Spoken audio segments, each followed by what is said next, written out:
देखो अभी हम लोग समझेंगे किसके बारे में, गुणसूत्र के बारे में।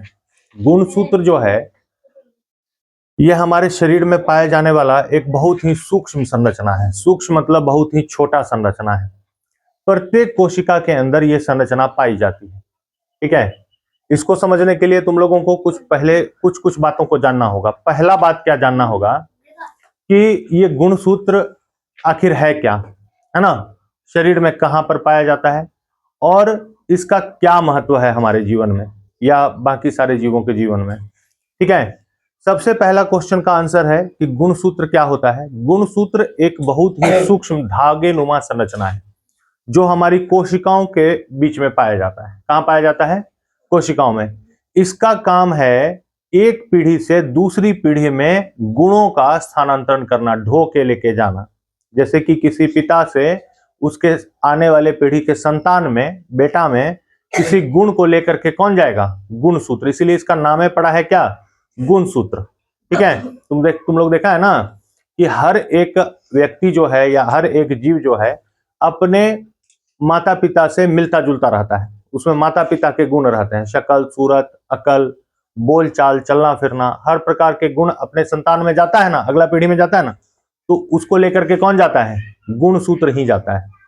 बात समझ में आया? उसके बाद इसका बहुत ही ज्यादा महत्व है किसी भी जीव के जीवन में। ठीक है, सजीवों में ये गुणों का वाहक होता है, जिसके चलते प्रत्येक संतति जो होती है उसमें उसके पैतृक लक्षणों का आवागमन होता है, यानी पहुंचता है। पैतृक लक्षण जो है अगले पीढ़ी में पहुंचता है। ठीक है, तो ये तीन चीज है। इस चीज से हम लोग पहले गुणसूत्र को समझना शुरू करेंगे। गुणसूत्र जो है इसको इंग्लिश में क्या कहते हैं? क्रोमोसोम। क्या कहते हैं? क्रोमोसोम।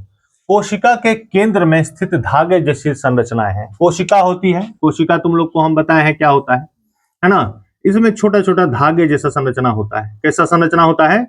धागे जैसा संरचना होता है। इसी को हम लोग क्या कहते हैं? गुणसूत्र कहते हैं। ठीक है, ये एकदम धागे जैसा पतला पतला संरचना होता है जो डीएनए और प्रोटीन से बनी होती है। मुख्य रूप से किसका बना होता है? डीएनए और प्रोटीन से। किससे बना होता है?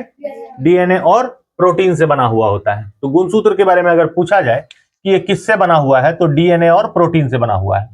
ये आनुवांशिक जानकारी को एक पीढ़ी से दूसरी पीढ़ी में लेकर के जाता है, यानी किसी भी पिता के गुण को उसके संतान में लेकर के जाता है, चाहे वो गुण किसी भी प्रकार का हो।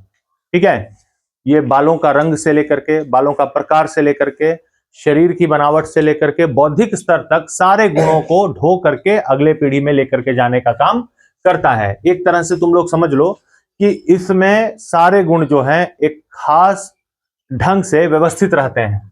इसमें धागेनुमा संरचना में ही व्यवस्थित रहता है हर एक प्रकार का गुण। जब ये प्रजनन के प्रक्रिया में कोशिकाओं को मतलब दिया जाता है, तो ये वहां पर नए नए गुणों को और पैतृक गुणों को क्या करता है? डेवलप करता है। ठीक है, और जीन को व्यवस्थित रखते हैं। जीन को भी व्यवस्थित रखने का काम गुणसूत्र ही करता है। मनुष्यों में प्रत्येक कोशिका के केंद्रक में 46 गुणसूत्र होते हैं।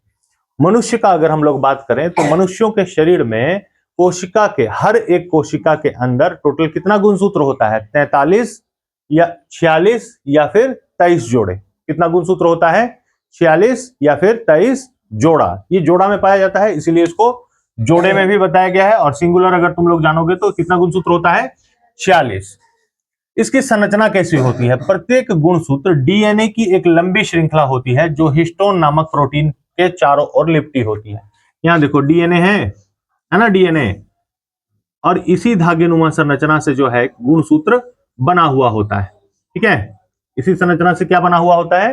गुणसूत्र बना हुआ होता है, और ये प्रोटीन के चारों तरफ लिपटी हुई रहती है। मानव जीनोम में क्या है? मनुष्य में 22 जोड़े ऑटोसोम होते हैं। ऑटोसोम मतलब होता है टोटल देखो 46 गुणसूत्र है। 46 गुणसूत्र प्रत्येक जो है माता या पिता के अंदर पाया जाता है। जब एक नए संतान का उत्पत्ति होता है तो 23 गुणसूत्र वो अपने पिता से लेता है और 23 गुणसूत्र वो अपने माता से लेता है। टोटल 46 गुणसूत्र पूरा करके तब वो एक नया संतान के रूप में तैयार होता है, जिससे उसके माता पिता का गुण जो है उसके अंदर आ जाता है। ठीक है, इसमें 22 और 22 यानी 22 माता का और 22 पिता का गुणसूत्र जो होता है वो होता है सामान्य लक्षणों वाला गुणसूत्र। सामान्य लक्षणों वाला गुणसूत्र, जैसे आंख का रंग या आंख का प्रकार, दांत का प्रकार, शरीर का बनावट, बालों का बनावट, मतलब बौद्धिक स्तर, या उसके बाद उसके अंदर की सारी प्रक्रियाएं, ये वही 22 और 22 यानी कि 44 गुणसूत्र मिलकर के डिसाइड करते हैं। ठीक है, तब आने वाले संतान का या जो नया संतान बनता है उसमें सारे प्रकार के लक्षण उसके माता पिता से पहुंच जाते हैं।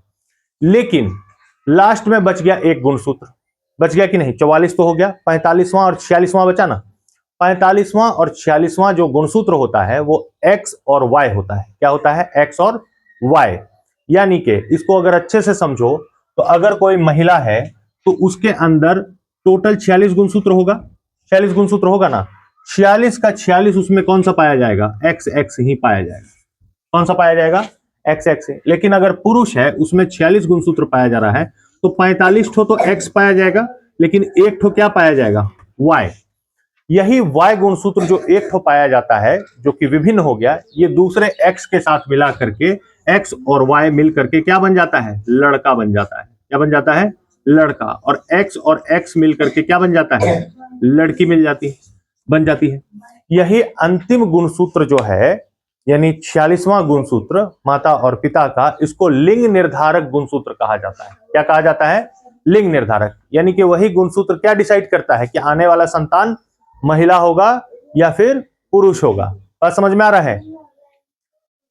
तो 22 जोड़े जो है ऑटोसोम शरीर के लक्षण निर्धारित करने वाले होते हैं, और एक जोड़ा लिंग जो होता है गुणसूत्र का वो एक्स एक्स या एक्स वाई होते हैं। ठीक है, इसीलिए इसको क्या कहते हैं? लिंग निर्धारक गुणसूत्र कहते हैं। अब देखो वंशानुक्रम, 23 जोड़े गुणसूत्रों में से आधे 23 माता से और आधे 23 पिता से बच्चों को मिलते हैं। किसी भी संतान में 46 मतलब अगला पीढ़ी जो तैयार हुआ, संतति जो तैयार हुआ, उसमें भी ना 46 गुणसूत्र होगा, उसका कुछ काम है। अब उस 46 गुणसूत्र का 46 गुणसूत्र जो है क्या वो अपने माता से लेगा या अपने पिता से लेगा? दोनों से लेगा। 23 ठो अपने माता से ले लेगा और 23 ठो अपने पिता से ले लेगा। तो इस प्रकार से आने वाले संतान में कुल गुणसूत्रों की संख्या कितनी हो जाएगी? 46 हो जाएगी, है ना। तब वो फिर डेवलप हो जाएगा, फिर वो दूसरे के साथ मिलकर के फिर नए संतान को उत्पन्न करेगा। इसी तरह से हर पीढ़ी में माता पिता मिलकर के अपने गुणसूत्रों को अपने संतान को प्रदान करते हैं और अनुवांशिक लक्षणों को अगली पीढ़ी में भेजने का काम करते हैं। इसके बाद है इसका कार्य, ये कोशिका विभाजन, कोशिका का बंटवारा जब होता है उसके बाद वृद्धि और विकास के लिए आवश्यक अनुवांशिक जानकारी को ले जाते हैं। अब इसमें 2-3 बात और समझना है। देखो, पहला जानकारी ये है कि कोई भी जैसे माता या पिता है ना, तो उसमें उसके शरीर का लंबाई चौड़ाई मायने रखता है कि नहीं रखता है? उसके संतान का शरीर का लंबाई चौड़ाई कैसा होगा, या फिर उसके संतान के स्किन का कलर कैसा होगा, या फिर उसके संतान में किस किस प्रकार के गुणों का मतलब कि उद्दीपन होगा, ये चीज डिपेंड करता है किस पर? उसके माता पिता पर। ठीक है, तो उसी को अनुवांशिक गुण कहते हैं, और ये विभाजन के समय वृद्धि, विकास और आवश्यक अनुवांशिक जानकारी को लेकर के अगली पीढ़ी में जाता है। सेंट्रोमियर क्या होता है? यह गुणसूत्र का एक संकरा क्षेत्र है। सेंट्रोमियर देख लो कहां पर है, ये सेंट्रोमियर है ना, ये क्या है? सेंट्रोमियर है। सेंट्रोमियर जो है ये ठीक गुणसूत्र के बीच वाले हिस्से को कहते हैं, और ये काफी संकरे जगह पर होता है। देखो इधर फैला हुआ है, इधर फैला हुआ है, लेकिन ये हिस्सा जो है काफी संकरा है ना। तो यह गुणसूत्रों का एक संकरा क्षेत्र है जो इसे छोटी पी और क्यू भुजाओं में विभाजित करता है। इसकी जो भुजाएं होती है वो देखो पी भुजा में और क्यू भुजा में बटा हुआ है ना, यहीं से जुटा हुआ रहता है। सेंट्रोमियर से ही इसकी 4 भुजाएं जुटी हुई रहती है। देखो 1 2 3 4 है ना, इसी में से ये हो गया पी भुजा, ये हो गया क्यू भुजा। ये समझने के लिए दिया जाता है पी और क्यू भुजा क्यों दिया गया है, क्योंकि इसका जो कुछ भुजा होता है यानी ऊपरी भुजा अगर कहने के लिए हम लोग समझ लें तो ये आकार में थोड़े छोटे होते हैं। ठीक है, और निचला भुजा जो होता है जिसको हम लोग क्यू भुजा कहते हैं, ये आकार में थोड़े से लंबे होते हैं। इसीलिए इसको पी और क्यू के रूप में दर्शाया गया है ताकि इसको समझने में आसानी हो। यह गुणसूत्र एक संकरा क्षेत्र है जो इसे छोटी पी और क्यू भुजाओं में विभाजित करता है। गुणसूत्रों में अनुवांशिक जानकारी का सही प्रबंधन सुनिश्चित करता है कि शरीर प्रोटीन का सही उत्पादन करे और स्वस्थ रहे, जबकि गुणसूत्रों की संख्या में बदलाव से विकार हो सकते हैं।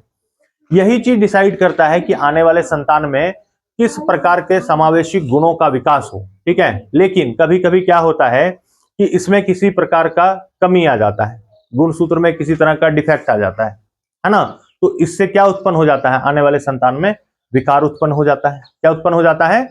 विकार उत्पन्न हो जाता है। विकार मतलब समझते हो ना, क्या होता है विकार का मतलब? विकार का मतलब होता है किसी प्रकार की कमी उत्पन्न हो जाती है या किसी गुण का उसमें विकास नहीं हो पाता है, उसी को विकार कहते हैं।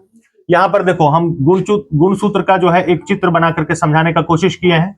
ये गुणसूत्र है, इसमें 4 भुजाएं हैं देखो, और एक सेंट्रोमियर है। यहीं से ये चारों भुजाएं जुटी हुई रहती हैं, जुटी हुई है ना। ये ऊपर वाले हिस्से को क्रोमेटिड्स कहा जाता है। क्या कहा जाता है? क्रोमेटिड्स। इसको गुणसूत्र भुजा भी कहते हैं। और ये ऊपर वाली भुजा जो है दोनों, इसको पी भुजा कहते हैं। क्या कहते हैं? पी भुजा कहते हैं। उसके बाद इसके बीच में सेंट्रोमियर है और यहां इसको गुणसूत्र बिंदु भी कहते हैं। अगर इंग्लिश में तुम लोग जानना चाहोगे तो उसको सेंट्रोमियर कहते हैं, और इधर वाली भुजा को क्या कहते हैं? गुणसूत्र बिंदु।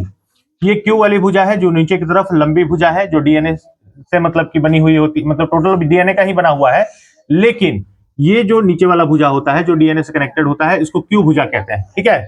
और इसके इस हिस्से को कहते हैं अंतःखंड, यानी ये इसका एक पार्ट है। तो इस प्रकार से हम लोग गुणसूत्र को समझ सकते हैं, और इसका जो है सभी जैविक श्रेणियों में आनुवंशिक लक्षणों के वाहन के लिए बहुत ही ज्यादा बड़ा उपयोग है। बात समझ में आया?